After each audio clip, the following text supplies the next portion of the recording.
Governor Cooper is calling it a state of emergency for our public education system. He's concerned the latest version of the state's budget just doesn't do enough to improve teacher pay and takes money away from public schools. Now, in the meantime, Republicans say parents need more choices and they want more private school vouchers to be available.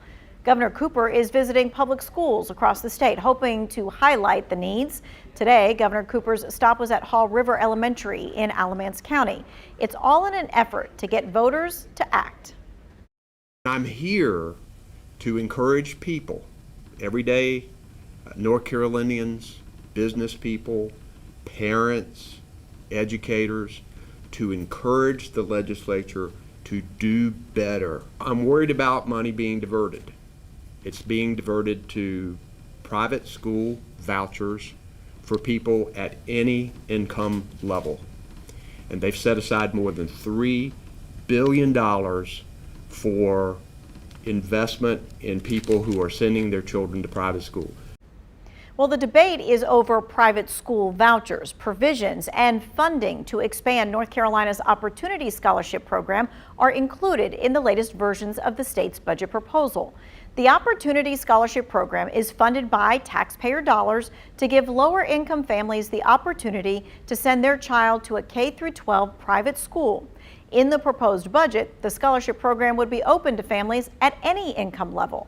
Republicans argue the government should provide students with funds to ensure that they can have success in private or religious schools, perhaps to avoid low-performing local public schools. Now, Congressman Steve Jarvis represents Davidson and Davie counties, and he's emphasizing that the bill is intended to give more people the opportunity to choose private schooling. You know, public school's not for everyone, charter school's not for everyone, but given the choice and the opportunity, it's not right to give the opportunity to just a elite. Everyone needs to have that opportunity, and that's what we're trying to do. Former state senator and UNC board member Joel Ford says the main reason he's behind the Choose Your School, Choose Your Future legislation is because no one knows better what a child needs than the parent. So that may look like a public school, it may look like a private school, it may look like a charter school, but the family should be able to choose. Well, he also argues that public school advocates are concerned about the wrong thing, with large numbers of children underperforming in the classroom. Governor Roy Cooper believes that instead of funding more private school vouchers, the state budget should put more resources towards public schools and increasing teacher pay. As of last month, Guilford County Schools had 88 teacher vacancies. Winston-Salem Forsyth County Schools had 115 open positions, and Alamance Burlington Schools had 80 vacancies. The Alamance Burlington School Board says it's just doing what it has to keep teachers at schools like Highland Elementary, for example.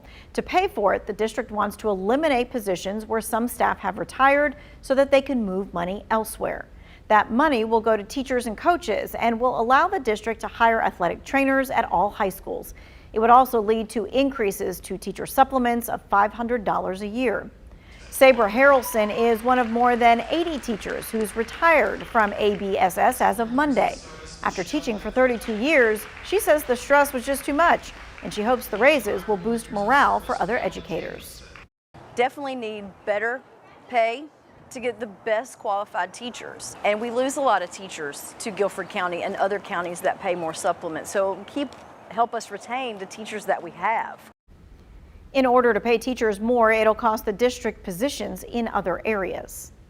So human resources, operations, curriculum, these are all people who work in central office who are retiring, or we're consolidating those positions in order to make up that $2.8 million.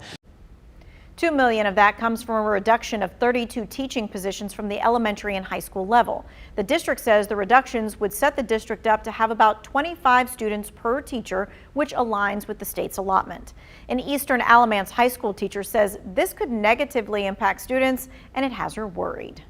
Math classrooms are really small at my school to try to get kids through the math. And so the entire department is up in arms at this 25 when we've worked so hard over the years to get classes smaller to get more kids through them.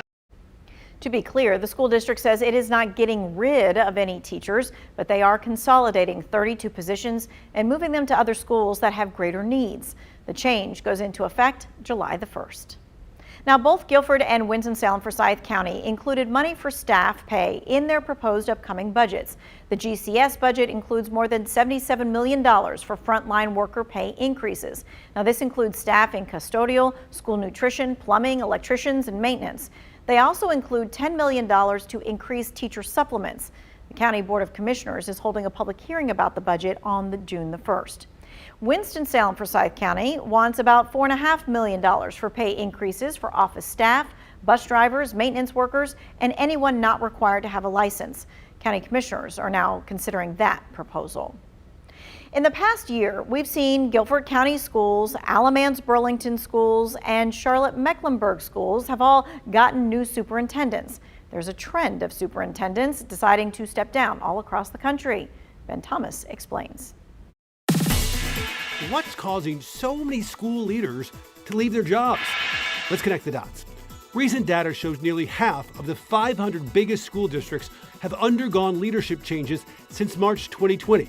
And reports add 1 in 4 superintendents nationwide are planning to leave their posts. Issues caused by the pandemic, job-related stress, and tensions with school boards are the largest factors for the rise in turnover. The constant shuffling has left many school districts searching for leadership. It's also created new opportunities for both educators looking to get ahead and longtime school administrators who've been waiting for their chance at the top job. But like with much of the job market, there are more open positions than there are applicants. And that is connecting the dots. Lexington City Schools has hired a new superintendent to take over the role in July. Dr. Nakia Hardy has served as deputy superintendent for Durham Public Schools since 2018. The school board says they felt Dr. Hardy's experience, her leadership, and dedication to students would best serve the district. She takes over for Dr. Anitra Wells, who is moving to Guilford County Schools to be the Deputy Superintendent of Instructional Leadership, Wellness, and Safety.